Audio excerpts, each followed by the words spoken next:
And let's go to the kingdom's door. The kingdom's door. Praise God. Okay, let's start in Luke 13, and let's go from verse 22 through 30. Okay, let's read together. There it is. Let's read together. Jesus went through the towns and villages, teaching as he went, always pressing on towards Jerusalem. Someone asked him, "Lord, will only a few be saved?" He replied, "Work hard to enter the narrow door to God's kingdom. For many will try to enter, but will fail. When the master of the house has locked the door, it will be too late. You will stand outside knocking and pleading, 'Lord, open the door for us.'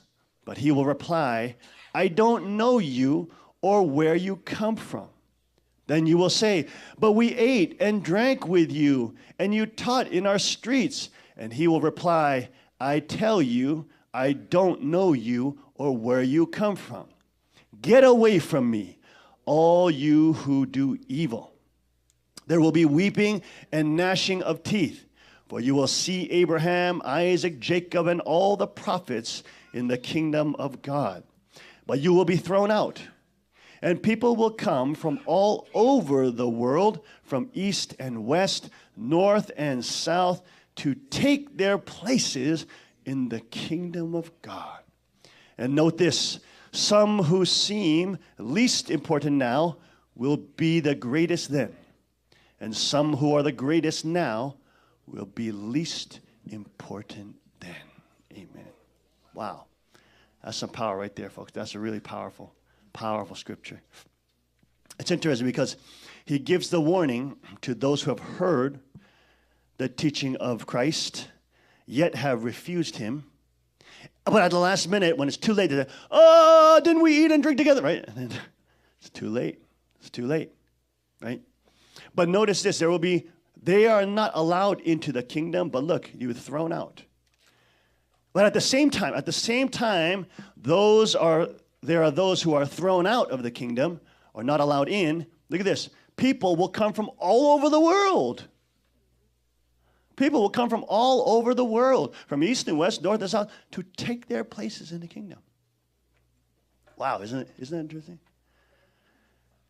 And those who are greatest or seem important now will be those who seem least important now will be greatest then. Those who seem greatest now will be least important then. What a parallel to what is happening in the microcosm. You know, just last week, we talked about the whole issue of Satanism. And if you saw last week's service, you saw how the Satanist community, or the different churches of Satan, are using the cute imagery that I showed last week. You know, they're making it into animations. They're making Baphomet into these cute little pink-colored, so cute, you know. He's there frying an egg and cleaning the floor and what is he doing? What else he's doing? Planting a tree. Oh, it's watering flowers. He couldn't hurt a child. Of course, this is the demon that demands killing of children for sacrifice, okay? But yet they're trying to paint him in this cute little way, color him pink with a little, all that satanic symbolism, right? The little pentagram star on his forehead.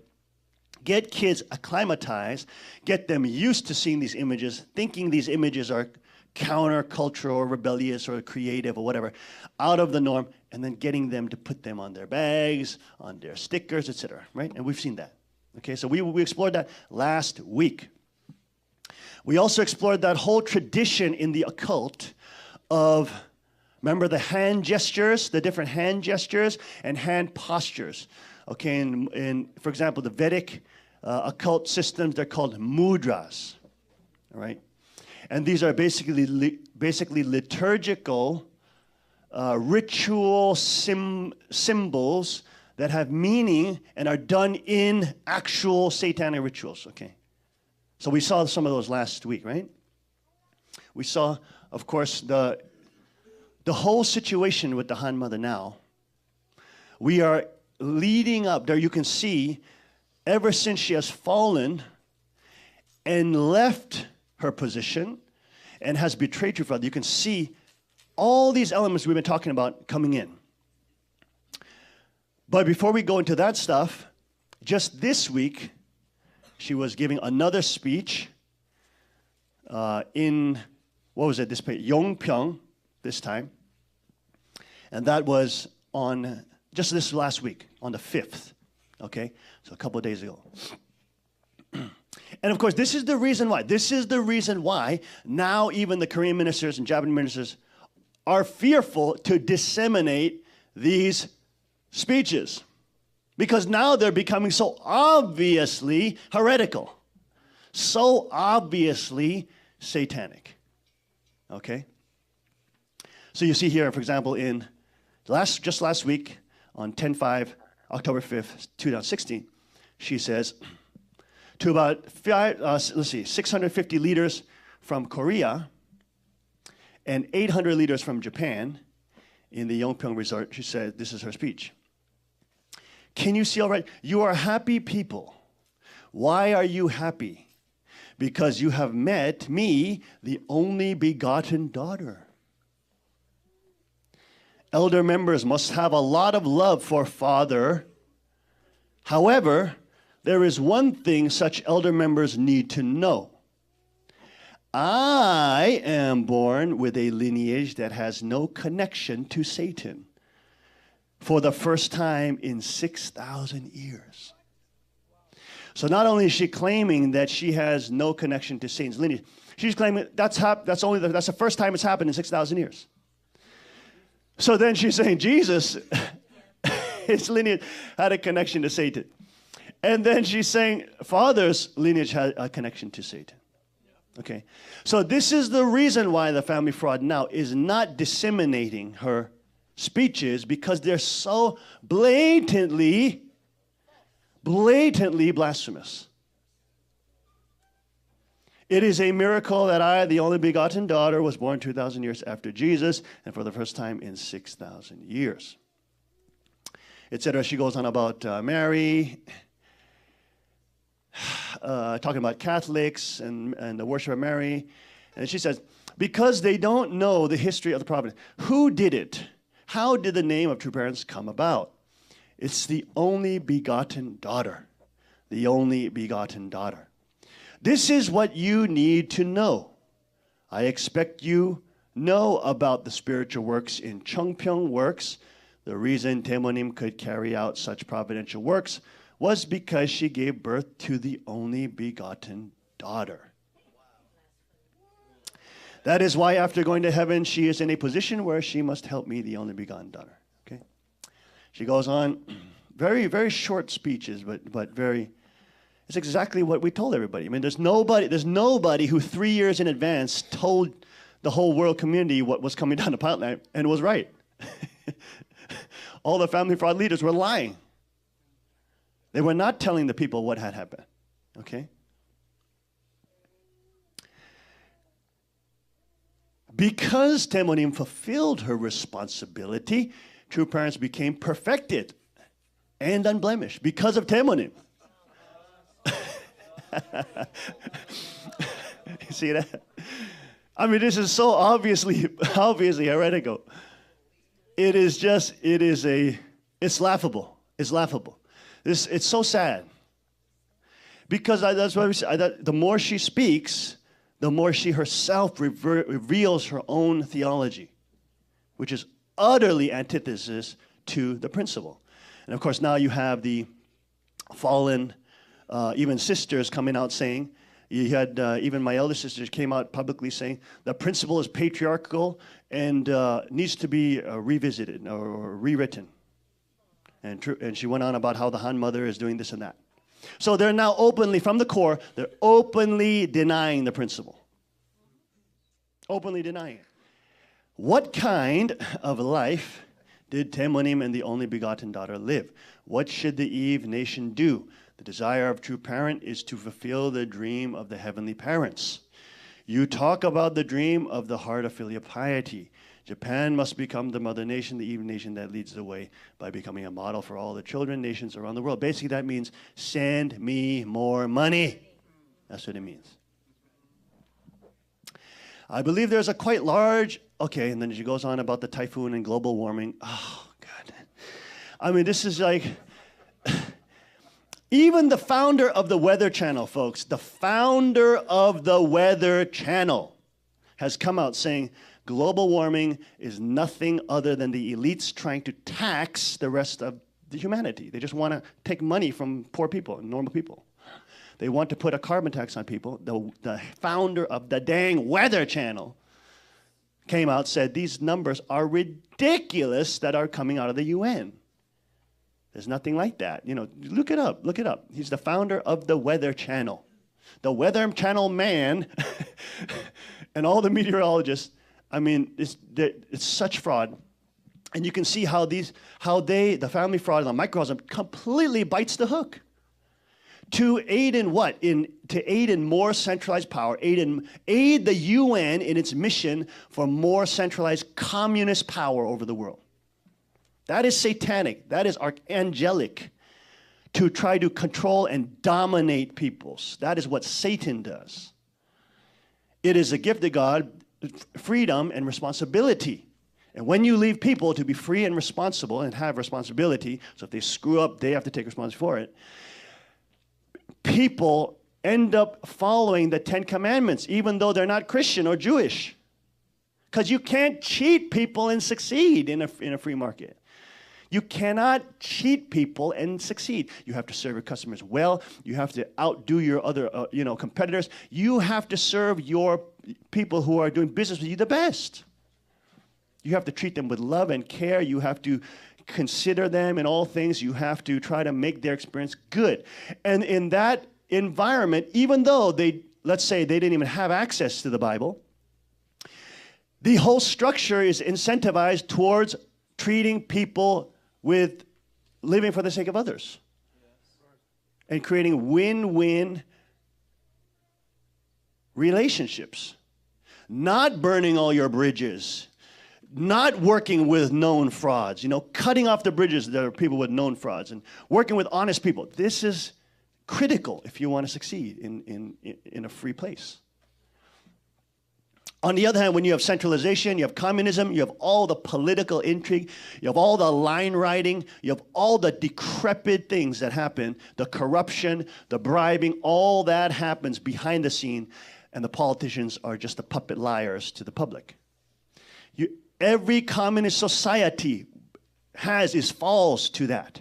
Every single one, from North Korea to, Venezuela to Cuba, everywhere. Every single example of a communist centralized state fails. That's because Marx said, religion is the opiate of the masses. He forgot that Marxism is the opiate of the intellectuals and the control freaks. Marxism is the opiate of the intellectuals because they literally believe they're so smart, they know better than normal people what normal people should do.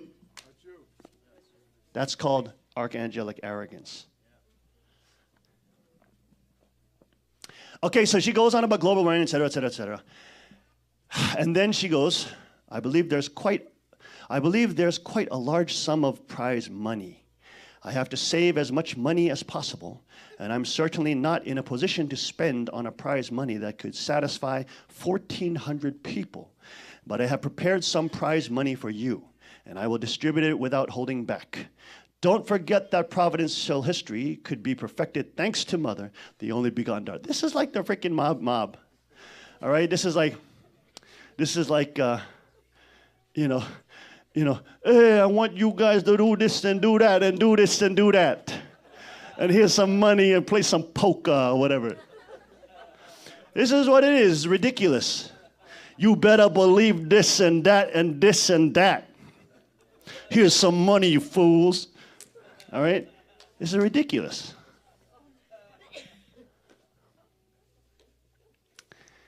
So, again, here, of course, she admits that she doesn't have any money. The whole structure is collapsing. They're now liquidating the assets, which we told you about 3 years ago.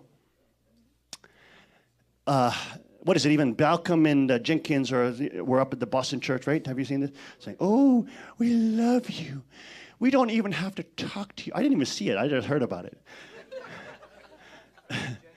But, and there's, some people are freaking out in the back. Why? Because we told you so, you dumb bums. We told you this is what known frauds do. This is what they do. They try to defraud people, and when they can't do it, if they've stolen assets, they'll try to sell it to keep up their little system going.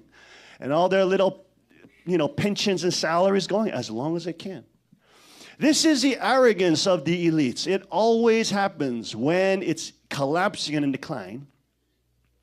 They grab on for more, and the more they grab on, the more they get exposed. The more they try to make from stealing and liquidating the usurping that they've done, the more people see them for what they are, which are what? They're there not because of faith. They're there not because they believe. They're there propagandizing. Why? For the money and their stupid commissions. And that gets more and more obvious. But they have no other way out because the hands are too bloody now.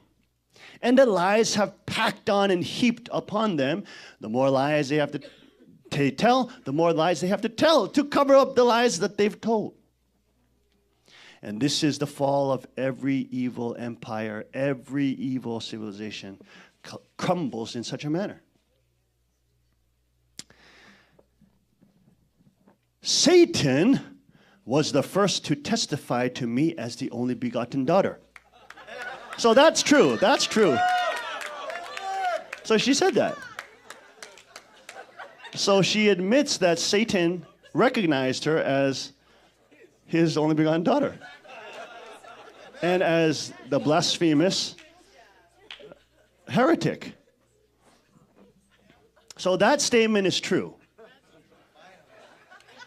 Liberation came 2 years after I was, so then there's all this about liberation of Korea came 2 years after I was born. So Japan was still in Korea when I was born. At the time, Japan was taking everything made of iron from Korea to prepare for the Second World War. That wasn't all. They cut off all of Korea's treasures. Let's say Korea's spiritual energy or chi before leaving. But the things they stole kept turning up in the courtyard of the house where I was born. Things kept coming to my house endlessly from across the Genkai Sea. Isn't that alone enough to show I am the only begotten daughter? So you can see she's completely living in a bubble and in utter delusion. She's now in a state where she can say anything. And even, of course, they've redacted everything. They've desecrated all the text. And, of course, they've even, photoshopped out divine principle. They don't even teach divine principle. They can't, because if you teach it, she gets exposed. Okay? Isn't that alone enough to show I'm the only begotten daughter? But heaven had a blueprint, a plan to create the only begotten daughter and guide the Korean people to fulfill their responsibility as the only begotten son and only begotten daughter. However, the person in the position to fulfill the most important providential responsibility is the only begotten daughter. Do you understand? The only begotten daughter fulfilled her responsibility by perfectly establishing the four-position foundation. If this is the case, then the Eve nation, the nation with the responsibility of a mother, must resemble a mother and successfully fulfill that to its responsibility. Will you do it? All right, then, from now on, I want you to do your best in the Yunori, which is the game that they play before they get the prize money. That has been planned. So the more she speaks, the more she exposes herself, and the more it becomes clear. It becomes very clear, not only in good conscience, but as father's sons and as those who know his identity, why we could not go along with it. Why we could not go along with it. When all the prostitutes told us, oh, just go along with it. It's billions of dollars, billions of dollars. Those dirty prostitutes, dishonorable sycophants, low-life scum of the earth, what is that? Dregs of civilization, poison, cancer that destroys humanity. That is the leadership of the family front.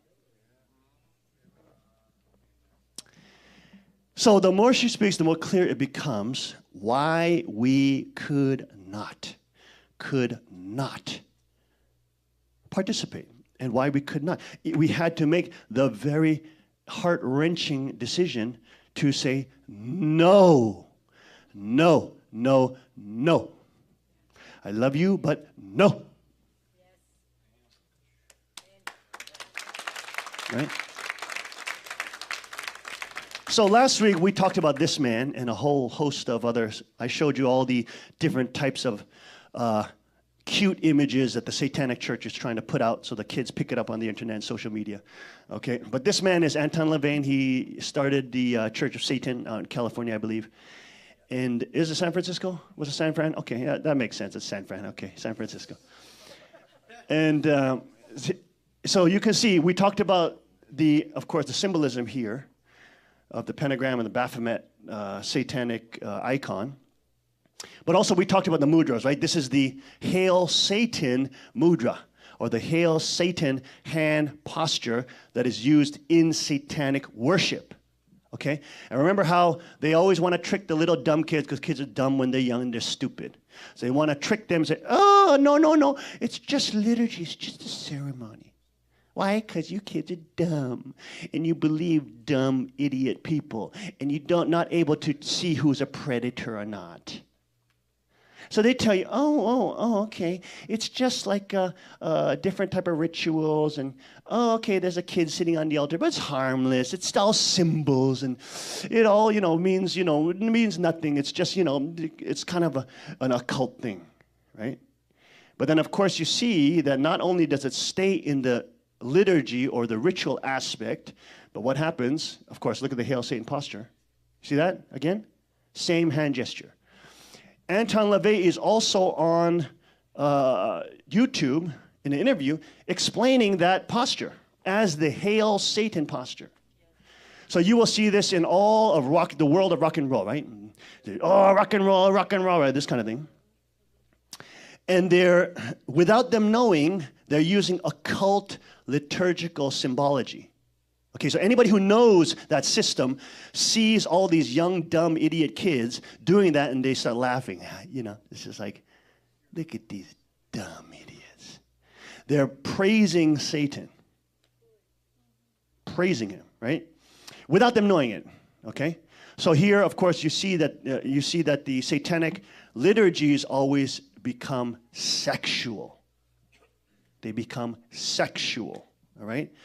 And that's the thing that kids have to recognize, is that these movements pull you in to the occult, promising you superpowers and clairvoyance and astral knowledge and astral travel and blah, blah, blah.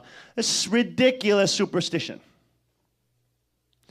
But they prey on your desire to want to be something, and want to be some kind of hero, and want to be some kind of star, and want to be some kind of thing to be worshipped. They prey on that and say, oh, you'll get that power. You just have to go through the levels of the system, right? And of course, these young, dumb girls get sucked into it, and they end up becoming, sexually abused, raped, etc., and, screw up their lives. But now you will see this in the family fed. In Cheongpyeong, the kids are now doing the Hail Satan symbol. They're probably not in the satanic cult, into churches, like in the Church of Satan. They are in a satanic type of cult now because they're under the Han Mother in Cheongpyeong. But you can see now the satanic traditional, archaic satanic symbology is starting to appear. It's starting to manifest in those areas. Why? Because they're playing around with Satan. They're committing adultery with Satan. So without them knowing, they just think it's cool. They think they're following the secular path, or they just think they're just going to be more modern, and all the kids do it at the rock concert. Yay, ha, blah, blah. And so they do it. Without understanding, there's a whole spirit world of death surrounded around that. There's a whole spirit world of murder. There's a whole spirit world of killing children and eating them centered around that symbology. If you're here for the first time and it sound a little extreme what I'm saying, you should go check out the BBC's interview with the 15-year-old girl who was in the satanic cult that her grandma put her in. Insane, demonic woman put her dang granddaughter into a satanic cult, would stand around and watch 7 men have sex with her in these rituals. She was pregnant how many times? 7 times by the time she was 11 years old. And they made her do what? What did they make her do? In the BBC interview, they made them kill her babies and eat them. These people are real, folks. This is not some kind of fantasy land. I'll tell you what fantasy land is, your stupid video games. That's fantasy land. This stuff is real. This stuff is real. There are real devils out there. So you can see this type of symbology now allowed to come in. See that? And they don't know. Look at that. They're, of course, using Father's pictures in the background as if he would approve of this, as if he would approve of global warming and the UN taking over the entire world with communism. He only fought against that his whole entire life. Another kid's caught this on one of the kids' T-shirts. He's wearing some kind of rock band T-shirt. But of course, if you know occult symbology, which I showed you last week, this is the Freemasons. This is the Freemason symbol with the God principle in the middle. Okay, the compass and the protractor and the square, the measuring square, pretending to be a builder's guild, but really an occult sexual symbology. With, of course, with sexual union creating the God principle. So this is the reason. So since they have no consciousness, since they have no ability to determine between what is godly and what is satanic, because they're now already have totally relativized, not only Father, but have taught relativism now to the entire Family Fraud Church and all the kids now. You have a new batch of now potential Satanists that are rising up. Because they're already now indoctrinated with the philosophy of relativism. Remember we talked about that? Satan has to first get you believing in his philosophy of relativism before he can hit you up on the real Satanist stuff. He's got to get you believing that good can be bad sometimes and bad can be good sometimes. He's got to get you thinking that if you think these things are good and these things are bad and they're black and white, if you think that, well, you're on the lower plane of consciousness. Remember that we saw this yesterday? The whole Freemason picture with the floor, it's black and white checker, black and white checker, to represent the unenlightened mind that thinks things are bad and good. But the enlightened mind knows that bad is sometimes good, and good is sometimes bad. Every single satanic church, occult system operates around this philosophy of relativizing good versus evil. All right, so if you're brain dead and you're an idiot and you never have studied basic philosophy and you don't know how to even deconstruct relativism, which is so easy, if you're that brain dead and that uneducated, then you'll get sucked up into it. right?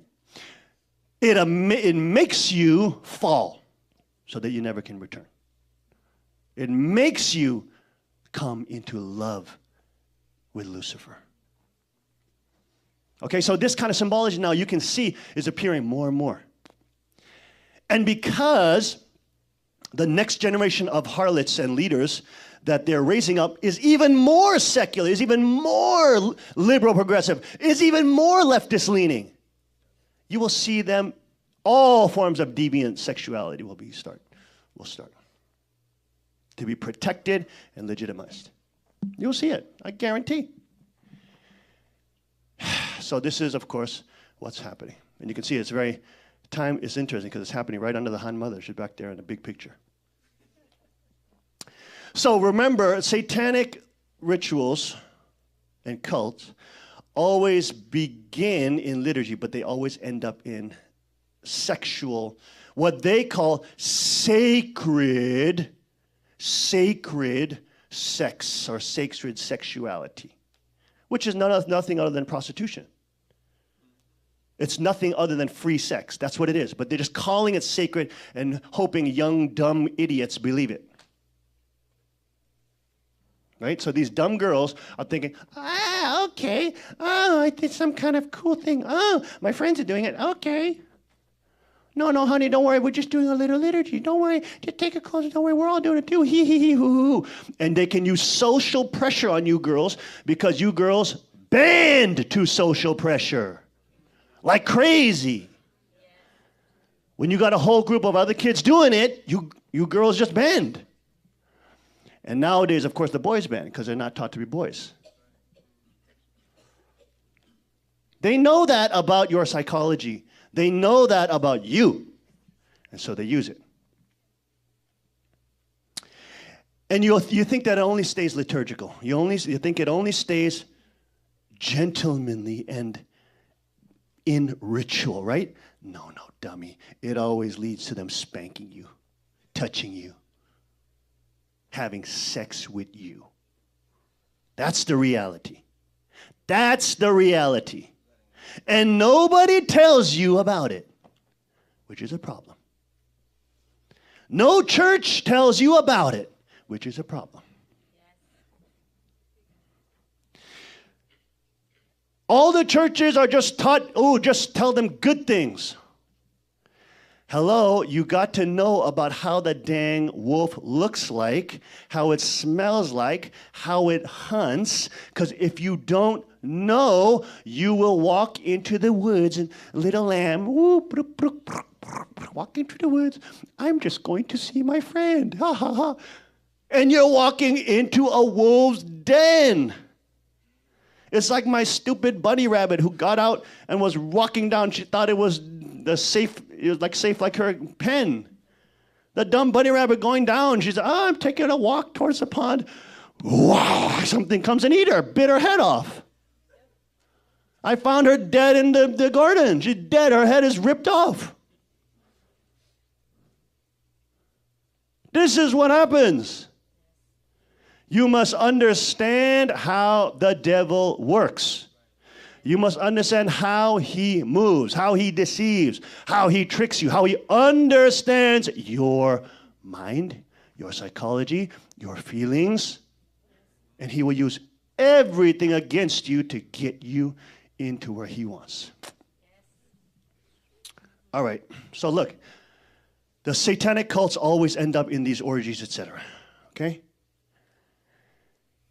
Fallen Eve theology is very fascinating because this whole week I've been, studying particularly goddess cults. And when you look at the Fallen Eve, the goddess cults are sold to young, insecure girls as, if we accept goddess theology, well, then women will finally have some respect. They'll be able to get some respect. Because we'll acknowledge the feminine goddess side of the divine or transcendental blah, blah, blah. Always this, right? You've probably heard this. You can see a lot of goddess cults attached to many different types of feminist, communist organizations. Many times their icons are goddesses, okay? But who was the first goddess? Who was the first one that said, you know what? I want to be as God. She created the first goddess cult. When the devil came to say, no, baby, you won't die. Baby, you won't die. You're gonna be powerful. You're gonna be like God. You're gonna be more powerful than you ever imagined. And I love you. I love you. I love you. All he did. And she said, really? Really? Really? You love me? You love me? You love me? Yeah, I am. I am pretty hot. You know, I am pretty sweet.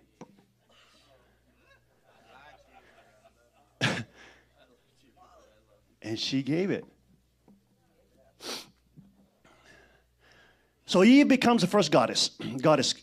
Now, it's very interesting. When you study the goddess cults across the world, we're going to look at a whole list of them. But when you study them, they are almost always centered around youth, fertility, beauty, and sexual power. Always. You don't have no grandma goddesses running around saying, hey, baby, I'm fertile. They're all young, buxom, blooming girls. Okay? That's the reality. When you look at the goddess cult, it is the worship of beauty, of sexual availability, of fertility, which means that woman is going to produce good offspring because she has better genes, right? Biologically. So it's always connected to youth, beauty, in turn, sex. The goddess worship leads to sex. Goddess worship leads to sex. You'll see this in the same pattern that you see in the modern age. When we had the women's lib movement, the second wave in the 60s, my wife gave a great presentation on that. Wasn't that an amazing presentation she gave on that? Women's lib, all that kind of stuff. They called it women's liberation. What was the liberation? Liberation from what? Liberation from the evil husband and evil marriage. The oppressive nature of marriage. And what are you liberated to? Liberated to sleep with everybody. Liberated to become a dirty slut. Liberated to hate yourself and become even more insecure and unloved and unhappy and disease-ridden. Congratulations, you're liberated. You're liberated to hell is what you're liberated now. So you had the women's lib movement, which was nothing other than a free sex movement, pushing for political power. In the end, their goal was a form of centralized power or stealing resources. Communism is a socialism, communism, that's all about transfer of resources, stealing resources from people who have it to people who are your friends. So you have that liberation movement, which then becomes a free sex movement, which then ends up supporting, even in their 1971 declarations and all that, right? The different declarations they're doing, supporting the lesbian movement, because you gotta, right? It's women's lib, gotta empower the women. They want to be lesbian. So homosex movement.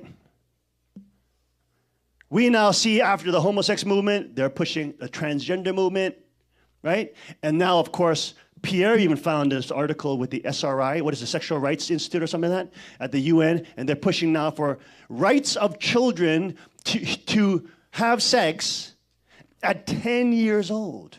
10 years old.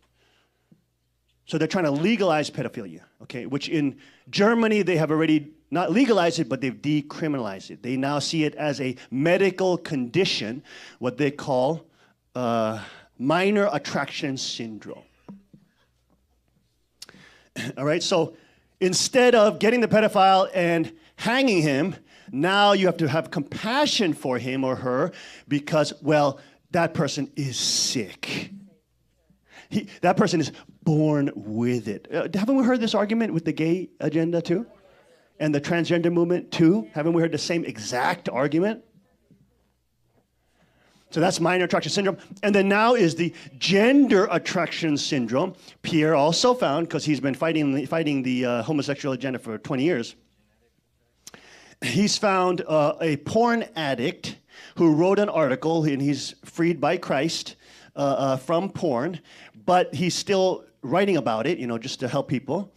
And he said that this guy wrote that he went onto the major porn hub sites, and like out of the top 40 videos, like how much are 4 of them? So 10% of them are all related to incest. So like mom has sex with son, stepdad has sex with stepdaughter. These are now the clicks that are getting the most hits. You see, once the free sex culture starts rolling, then all other forms of deviant sexuality become okay. And we saw that. This civilization is crumbling because of that. So you will see this in modern day fallen Eve culture here, where women are supposedly strong if they don't want a honest, hardworking, faithful husband, and they're liberated if they want to be a slut, they want to sleep with anybody, and anybody who throws a couple of coins at them can get them. And then, of course, it's tied to the abortion, the killing of children, the business of killing children, right? And the goddess is always tied to fertility, youth, beauty, sex, sexual power, right? What do you get? You get the monetization. You get the monetized abuse of women. You get child trafficking of women. You get the religious justification to sell your daughters into being priestesses for the goddess. Why? Because the goddess now has to compete with other gods in the market. And the goddess has to give something special to her clients that the other gods won't give them. Which is what? That youthful sexual power. And in the end, you got the priests who are in the background, who are the pimps, who are saying, oh, yes, goddess worship, yes. The goddess loves this. Oh, yes, the goddess loves it. Monetization of prostitution, monetization of women. You won't get empowered by inviting the goddess worship into your life. You'll get monetized. That's the reality. So these are some goddess sculptures that are found in the ancient world, found in Crete, different Mesopotamian regions. And of course, you can see the goddess is always tied to fertility, sexual fertility. That's obviously not no grandma. Right? Your breasts are not like that when you get older, right? Gravity works on them and they go, woo! Why you laughing? I'll keep it real. Why you laughing? That is youth. Right? That's youth. That is, these sculptures represent the youthful power of sexuality, the youthful nature of sex. And then, of course, the monetization. Any one of these goddess cults are connected to temple prostitution, or what they call sacred sexual rights. You call it whatever you want. You're selling girls.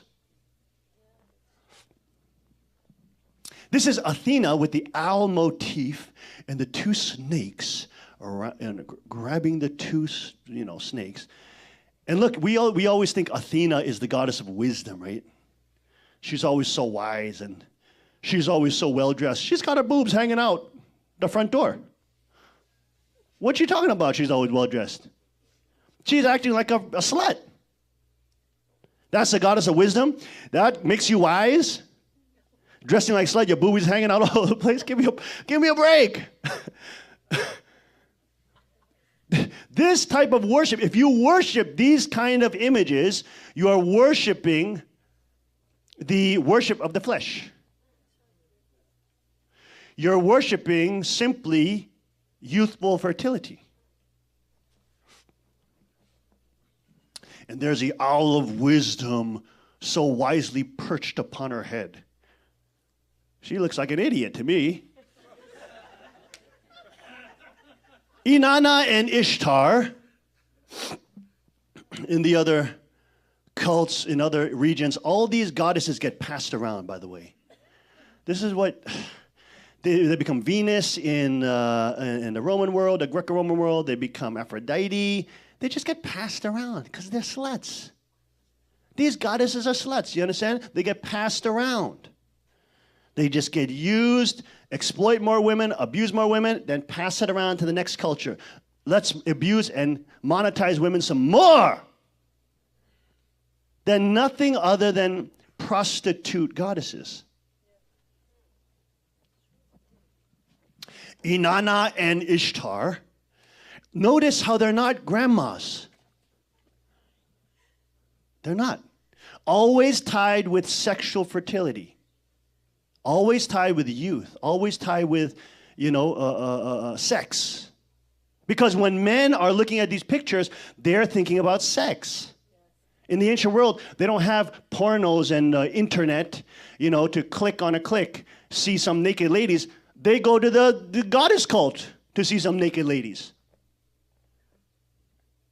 And then it's legitimized under religion. It's holy and it's sacred. You see this? This is the rose of Venus. It's also tied to astrology, and the occult is very into the astrology and all that. Okay, and this is the pattern that Venus, the star Venus, creates over an 8-year period in these geometric patterns, and then it becomes this rose. So then the rose, of course, is tied to the the shape of the female sexual organ, but also tied to this astrology, which is the reason why you have Venus, who is who? Aphrodite, the goddess of sex, seduction, love, etc., all tied in with astrology and planetary worship with sex cults, temple prostitute cults. Do you see how they're connected? Yeah. And they're religionized, so to speak, transcendentalized, so that, the celestial bodies, and this is what we're doing. And we're making love to the rose when we worship Aphrodite with her temple prostitutes, and she loves me so much. Oh, yes, she loves me so much. She's making love to me. This is what you believe. The goddess cult never lifts up women. The goddess cult always ends up exploiting women. Monetizing you.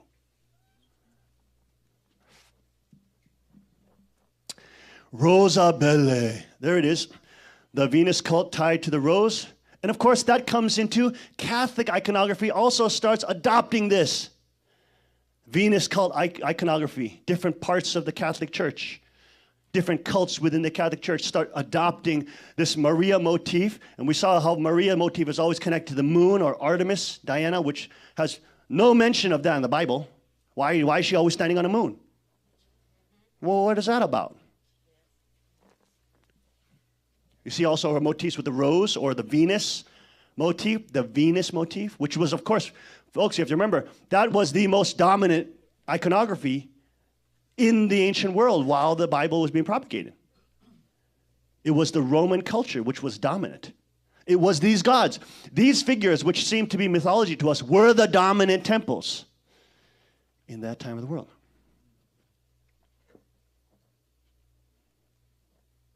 This is from actual European Catholic churches that were founded by the Rosicrucians, or the Knights Templar as well.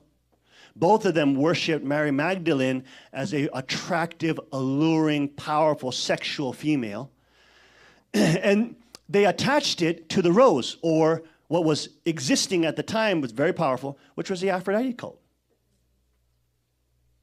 The power of women's youthful beauty. The desire to want to worship that, desire to want to look on beautiful women, to gaze at beautiful women. The power to, all those kind of things Look at this. It says Rosa Mystica, the mystical rose up here too. These are Catholic churches in the Gothic style in Europe. Here's another view of the Rosicrucian or the Rose Cross. There's the Aphrodite cult. Here's Aphrodite with the roses here. See how the roses are around? Okay? And again, all these goddess cults are tied to youthful sexuality. See how you can't separate it? You can't separate it with naked girls. See how isn't that funny? You can't separate goddess worship with hot naked girls. Does that make sense? Can't separate it. Here's another Aphrodite. What was she known for? She was known for her power. Why was she such a powerful goddess? Well, because she slept around. She was such a slut. In the mythology, she was married to Hephaestus, who's here, who's ugly, and he's like like a forge worker in Olympias. Right? And she's married to him, but she can't restrain herself, and she has to bang every god and human being around.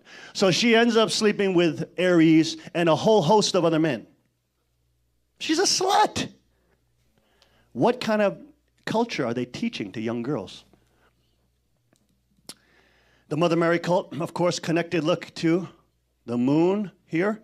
Why is she on a moon? There's no reference to the Bible of her on a moon.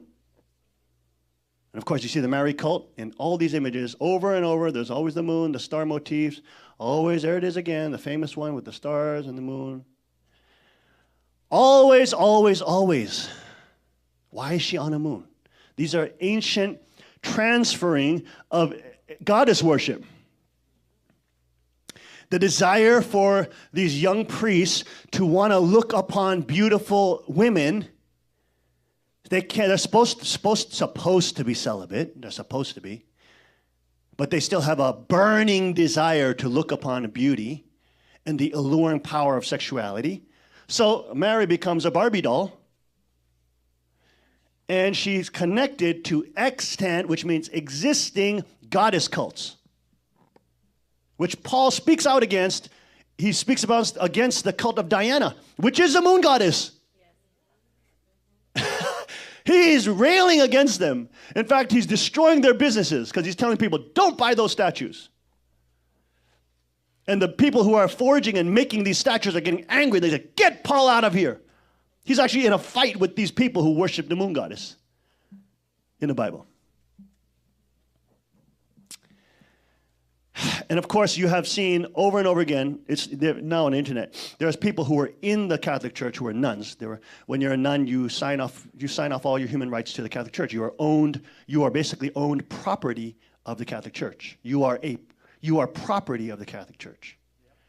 So there are nuns who are, in the nunneries, etc., but they came out, they became evangelicals. And they've given their testimony. They're online. You can see them. You can go hear them. They talk about how they were forced to have sex with priests from a young age. How if they're beautiful, they're just given to the cardinals. We know there's a huge issue with pedophilia. What makes you think they only are banging boys? What makes you think that? Are you really that stupid? You telling me they don't have an appetite for, young nuns? You see what I'm saying? And a lot of people, even in the Catholic Church, know it. They know they're doing that. They know the orphanages are the babies of the priests and the nuns. But they just shut up about it. You speak about it because you get some visitations. The mob may show up, right? And that's why wherever they move into, they support the agenda. In the Catholic Church, for example, today, with the totally heretical Pope, supports disarmament of people. Don't let the people be armed.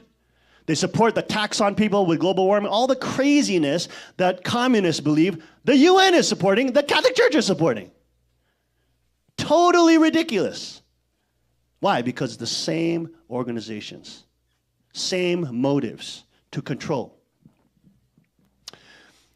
Again, you see the goddess motif in the Catholic and Orthodox, Russian Orthodox, Greek Orthodox icon worship of Mary. Look, you have the cross there. You have all that, but you have, look, she's above it all. She's the queen of heaven. Look at her. Look how huge she is compared to Jesus on the Golgotha. She dwarfs Jesus. I mean, she is like the God. See how massive she is? And of course, there, again, holding her, buttressing her again, is the moon goddess motif. There it is again. What is Mary doing? Always with the Artemis and Diana moon. What the heck is she always doing with the Diana moon all the time? What is she doing? Why do they have her connected to a Diana sex cult?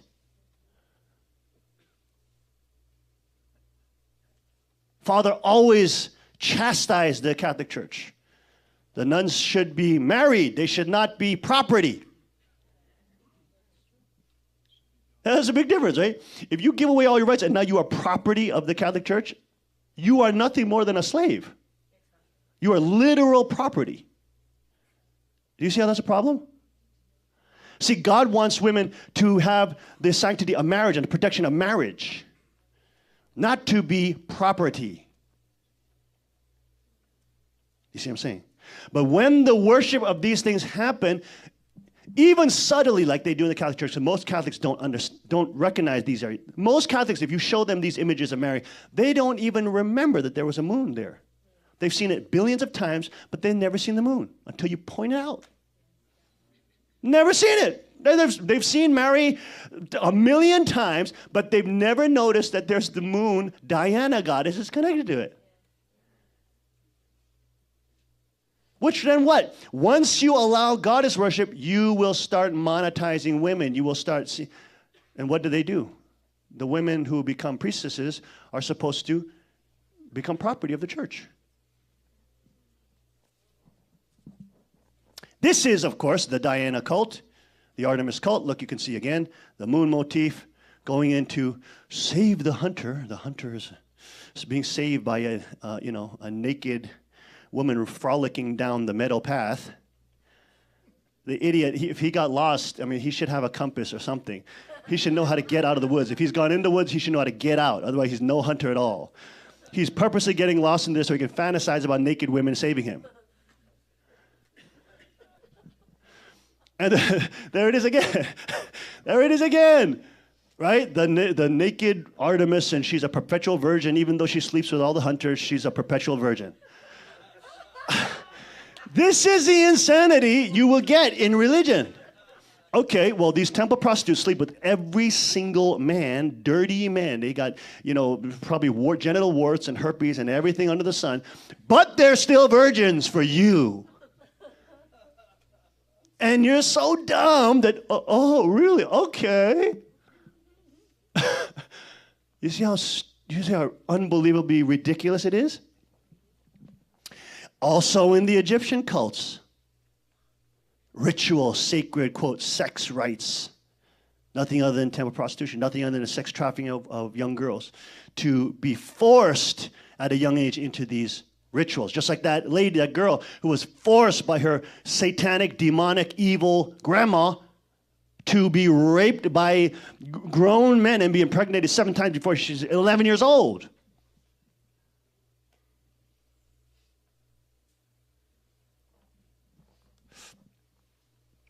So here is, of course, a list of love deities. We have in Albanian folklore, we have, what is this? Pruis, and Armenian, we have I can't even read that, it's so tiny. There's so many, when I put it up here, I can't even read it. Ashkik, goddess of fertility. Aztec mythology, you have the Quetzalcoatl and, Kokili and Tetzaltocatl and all those whatever they are. They're goddesses of fertility. Were they tied to female prostitution? Yes. Were they tied to the trafficking of young girls? Yes. Every single one. But you're told you should worship goddesses because that's going to make you more of a woman. You should worship goddesses because that'll make your value increase.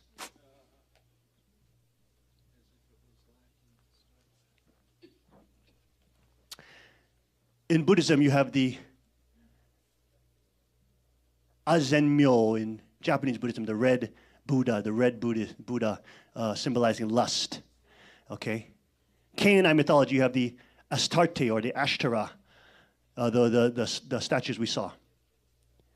Celtic mythology, the Irene, the what is that? Siodana? Chinese mythology, the Julian Xuanzi. What is it? Anyways, a whole list. Egyptian mythology, you have different goddesses, Ishtar and, what is that? What does that say? Hathor. Etruscan mythology, etc. Greek mythology, etc. Aphrodite. Notice how all these goddesses of love and sex are naked women. Interesting? It's a cult of using and monetizing naked women. It's basically the ancient world Victoria's Secret or something like that.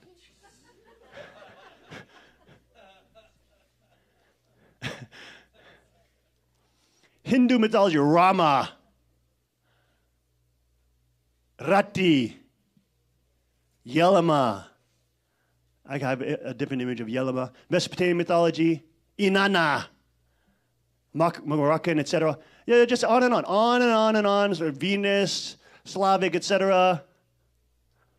Roman mythology, Venus, Slavic, on and Dryzdilia, whatever.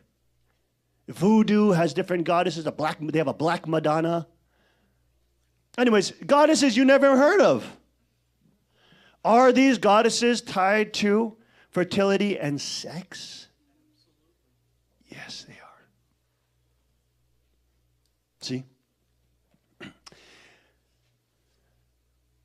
All these goddess cults are tied to the worship of the female naked body and the female sexual organ. They're all just different metaphors, whereas the Rosicrucia or the mystical rose or whatever, for the secret knowledge. Right? The fruit of the knowledge of the tree of good and evil. Because it is that power, and Cook John has talked about many times, ladies. You have such a powerful power. Look at what the feminist movement tells young girls. This is what they're telling them. They don't say close your heart. They say literally close your sexual organ to marriage and your husband. Close it. But open your sexual organ, open your sex to what? Everybody else. Sleep with the bad boys. Have fun. Be liberated. Go clubbing, go party. Do it with those boys. They're hot. You see what I'm saying? And what choice women make, whether or not they worship the goddess and follow the path of the goddess, which is always licentiousness, is the point of whether or not there will be a hell or a heaven created. When will you understand that prostituting yourself to many, many, many, many unfaithful, lying men will not get you happiness? When? When will you understand, women, that God knows the best place? That is within marriage, with your man. That is a place to explore sexuality. Within the power of marriage, not the weakness of free sex culture. Because when you can be sexual and powerful and beautiful within marriage, the whole, what did Father say? The whole universe will resound. When you use that powerful sexuality in other places, you destroy. You destroy lives. You destroy your own life. You destroy your worth. You destroy the dang world.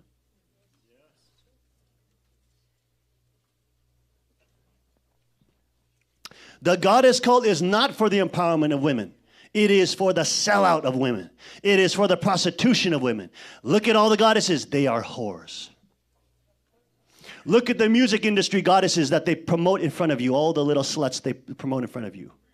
That are supposed to be good girls, but then they always make them into sluts.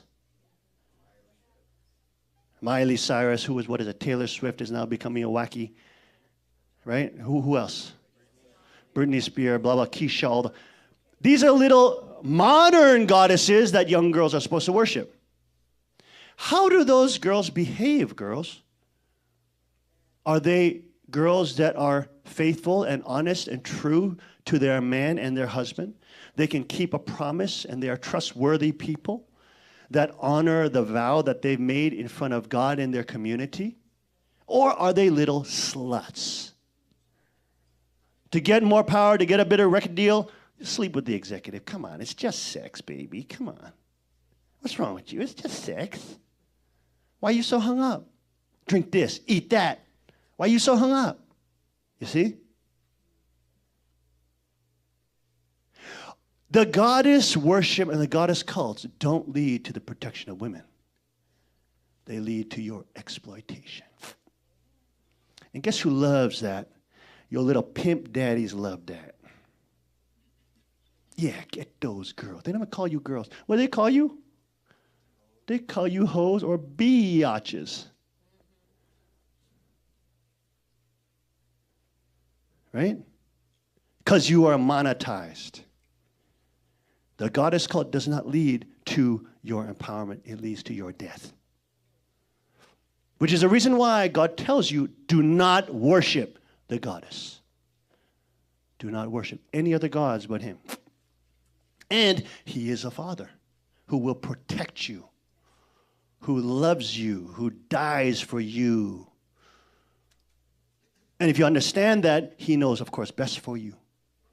He prepares a person, a institution, a place for you to experience relationship, experience joy, experience and explore sexuality, all the things you want to do, but you want to do with the bad boys. He gives you a place to do it. And that, in the end, creates power for you. It creates power for your children, your family. It creates power for the kingdom. It creates power for civilization.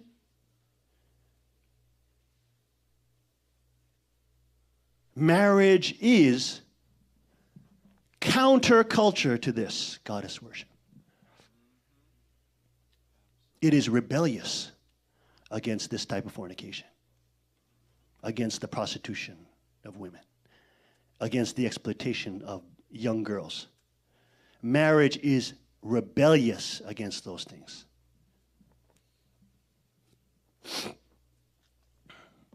Here are some more images of Cretan temple prostitution. Even the early 5th century BC historian Herodotus wrote about it. I know you can't see the blue, can you? He wrote about the Babylonian custom. You know how they did in Babylon?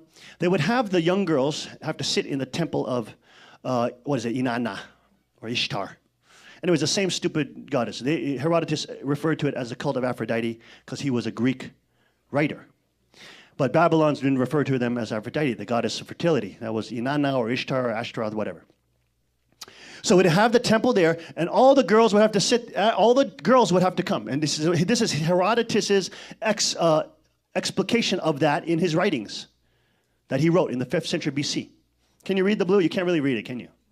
All right. So basically, what it says is the girls are lined up, and it was custom that all girls must give themselves to sex with a stranger at least once in their life. They have to do it. It's part of their culture. It's part of their growing up process.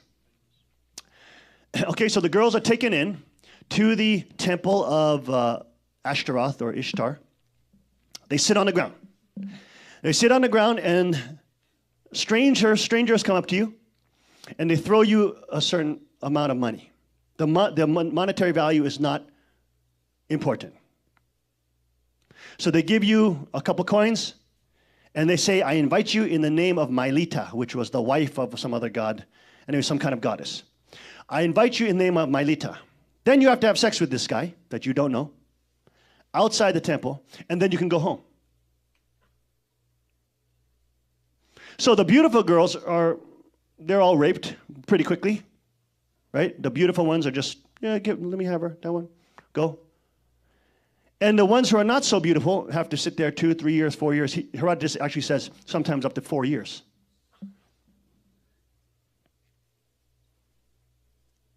See? It's the modern person that's so damn stupid, folks. Know nothing of history.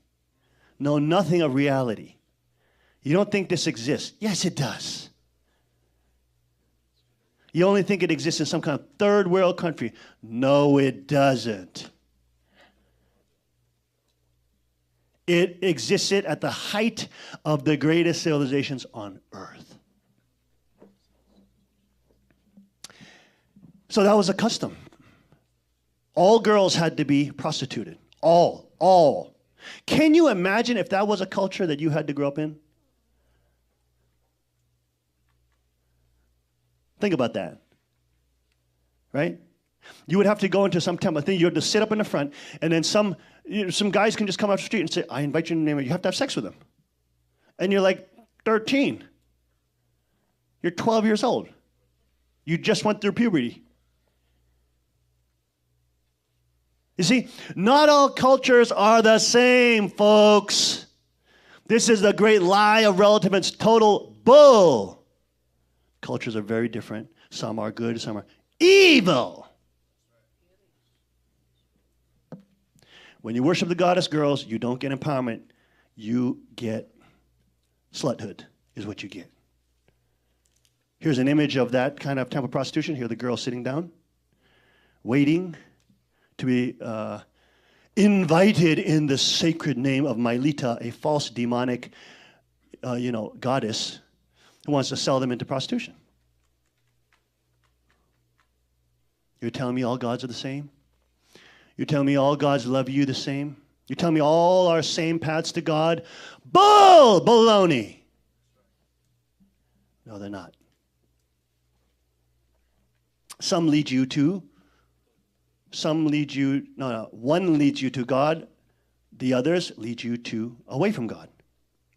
Here is the cult of Vestas and the temple prostitutes. Here is an ancient picture of a temple prostitute actually having sex with a man. Ancient picture. Also in the Vedic tradition, this is the goddess Yelima. And Yelima demands that these girls, the Devadasi, are sold into prostitution. I told you about this a couple services back about a documentary done on the Devadasi.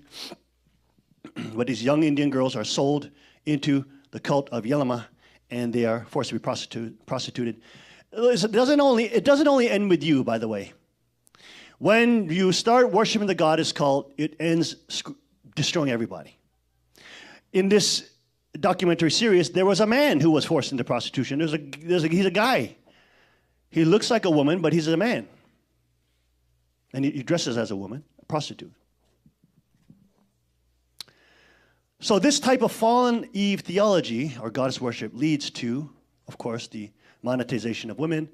Temple prostitution is almost inevitable. Why? Because the goddess is always sexy, sexual. The goddess is always naked. The goddess is always based on fertility. The goddess is always based on youthful sex power. So the things that she allows and demands because she's totally naked, imagine, well, she allows you to be naked. If your leaders are walking around on the stage and they're buck naked, what does that tell all the followers? You guys can be buck naked too. Right? If you're worshiping these stars, these rock stars, and these girls that are the new goddesses of the day, well, they're dressing skimpy to give the message what? You girls should be dressing skimpy like me if you want all this love and all this fame. Right? That's what you're being taught. You're being taught that. If you're in a cult, and of course this is what you will see more and more as the family fraud collapses, because they're basically trying to become goddesses at the top.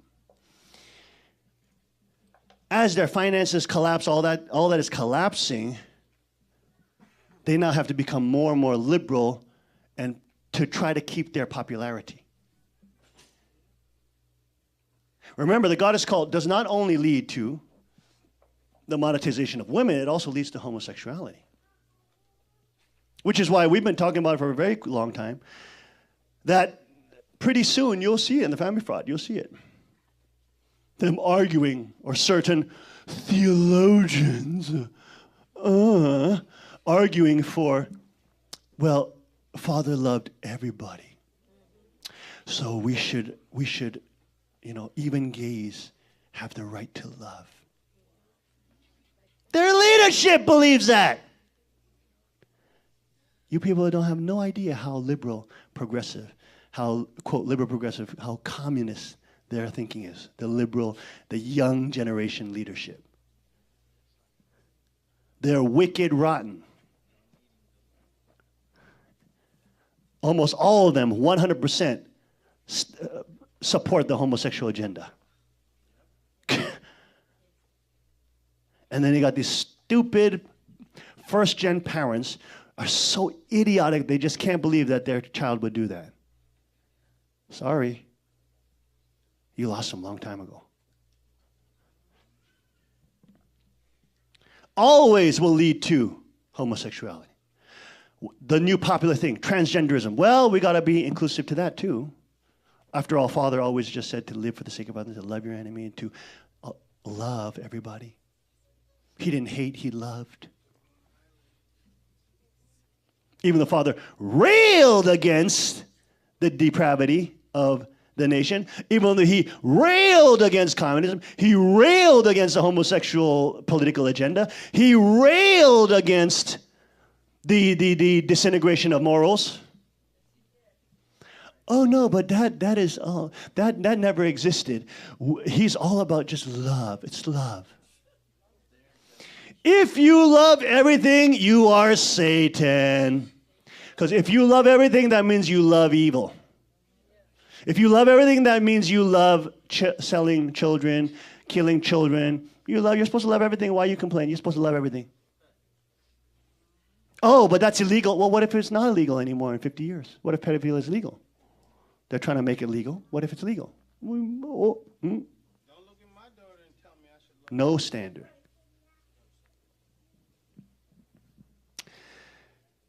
All of this, folks, leads to Satanism.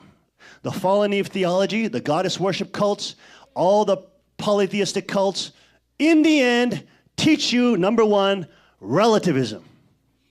Good can sometimes be evil, evil can be sometimes good. There's not one thing that can always be good. So thus, there can't be a God that's always good. God gives righteousness with the right hand, but he institutes evil with his left hand. This is some of the occult Judaic arts say this, like Kabbalah.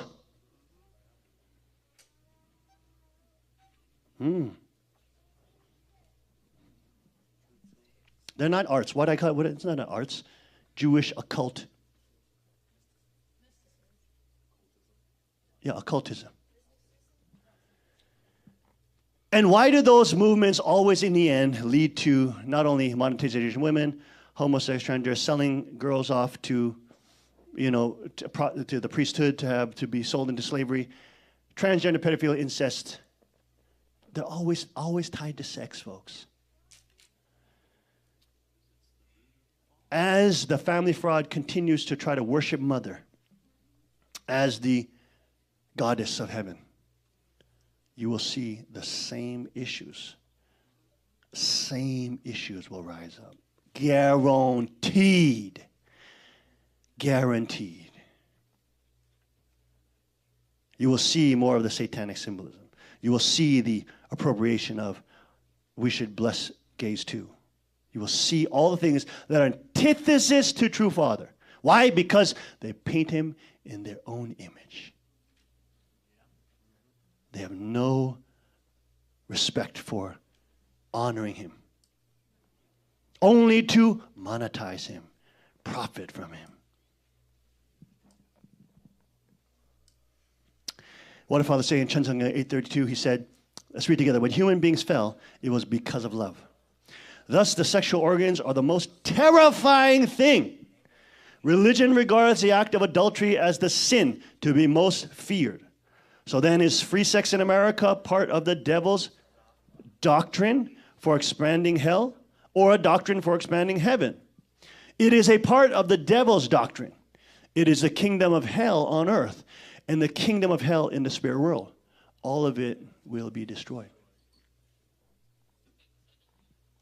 Father also talks about the sexual organs, by the way, which God made, but he made them for a place. A place. He made them for a place, the blessing of marriage. And he says the sexual organs are the palace of love. The palace in which eternal life is born, the palace that inherits the future descendants and lineage, which will succeed to the eternally unchanging traditions of heaven. It is a palace of true life, true love, and true lineage. It is the most precious place of all. You cannot do anything you like with it. You cannot use it without permission from God.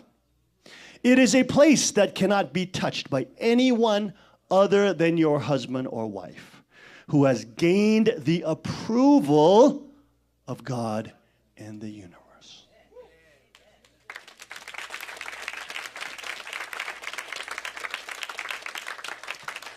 There's a grand difference between a good sex civilization and a bad sex civilization. One will perish. One will continue to prosper. And that's why Chunhyuguk is a land of freedom and responsibility, folks. Freedom and responsibility. People have freedom, the maximum amount of freedom, yes. The maximum amount of protection of all the rights of kings, yes. But they have responsibility. Because when we're held accountable to our faith community and to the people around us, and it's often said that God is a God of love. People mess that up a lot. They get you can't earn salvation, or you can't earn God's love, right? Because all of us are sinners. Every single one of you, every single one of us have sin, right? Is that true or not? All of you have lied. All of you have stolen things. All of you have committed adultery in terms of lusting after other people. We've broken the 10 Commandments. All of you, even these small kids, they've lied. They've thieved. Nobody's exempt. You've broken the law. You committed the crime. And the Bible says very clear, liars can't get into heaven. You broke it. You're separated from God. God doesn't lie. And you lied, so you don't get near him. So we know that we can't earn God's love, but what people don't understand is that we have to work to earn his trust. God loves us. He loves us. Doesn't mean he trusts you. He may love you, but if you're a slut, he's thinking, you dummy, I don't trust you. I love you, dummy, I don't trust you. Does that make sense? Yes. You can't work to get God's love, but you better work to get his trust. That's a big, big difference. People screw that up all the time.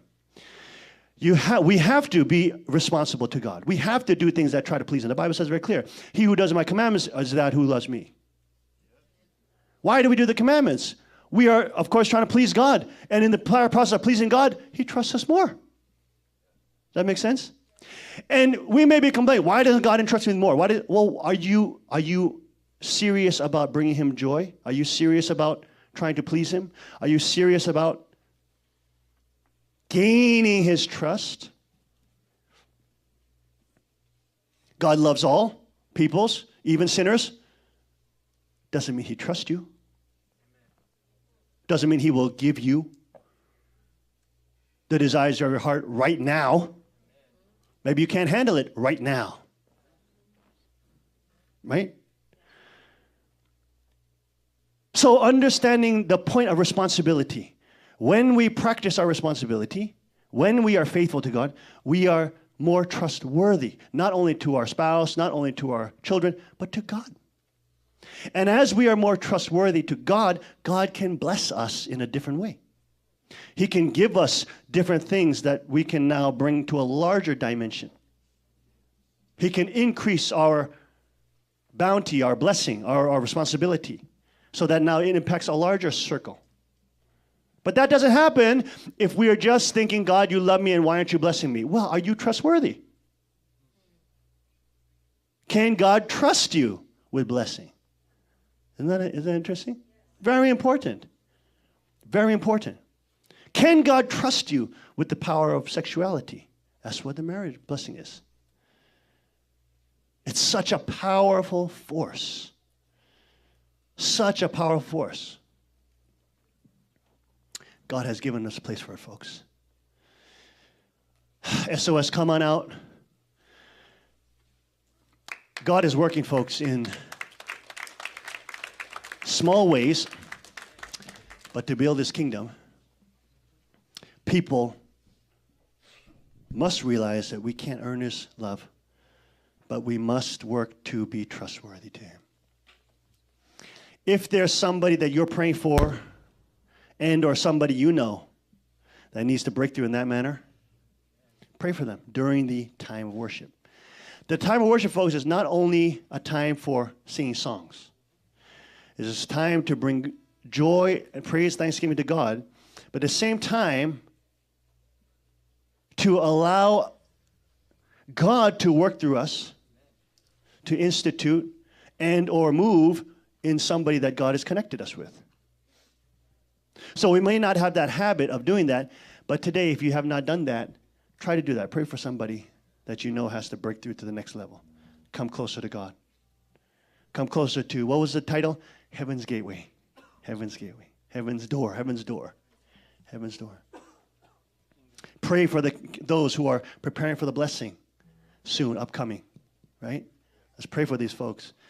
These are the people that will maintain the tradition and the love with God throughout the generations, the vertical passing down. Okay? So we do need to support one another in prayer and thanksgiving. Let's all rise and offer the songs of praise.